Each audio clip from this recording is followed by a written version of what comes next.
আমাদের অবস্থাটা একবার দেখুন। গত পরশু শিলাবৃষ্টিতে সব লন্ডভন্ড হয়ে গেছে। এই তামাক শুধু গাছ দাঁড়িয়ে আছে, পাতা সব ছিঁড়ে ছিঁড়ে পড়ে গেছে শিলাবৃষ্টিতে নিচে।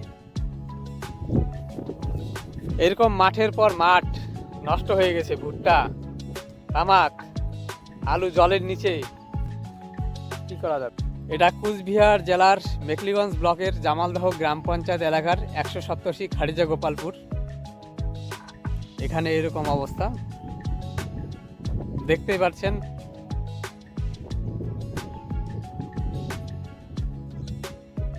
আর এই হলো আমাদের ভুট্টা ক্ষেতের অবস্থা।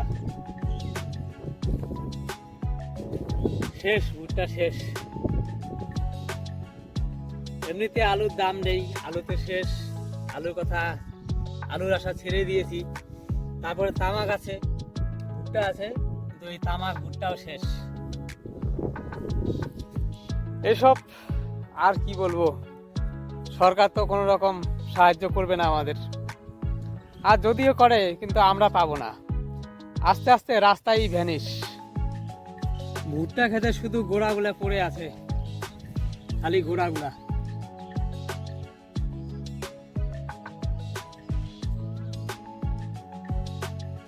আর এই হচ্ছে আলুর অবস্থা। আলু সব শিলাবৃষ্টিতে বেরিয়ে গেছে। বেরিয়ে যাওয়ার ফলে আলুর যত আলু দেখতে পাচ্ছেন সব নষ্ট হয়ে গেছে। এই যে এই আলুটা, এই যে এখানে শিলাবৃষ্টি আঘাতে আলুটা কিন্তু শেষ।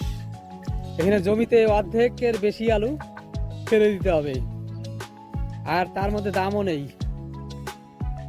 এই অবস্থা। এই তামাক,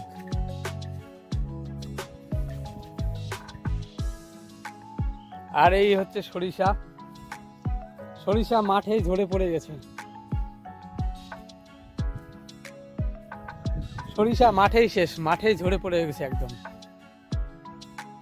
এই আলুগুলো তো গতকাল জলের নিচে ছিল, আজকে একটু দেখা যাচ্ছে। দেখা গেলে কি হবে, সব কিন্তু শিলাবৃষ্টি, এই যে শিলের আঘাতে সব নষ্ট হয়ে গেছে। এই যে এরকম এরকম নষ্ট হয়ে গেছে, শেষ। অর্ধেকের বেশি আলু ফেলে দিতে হবে।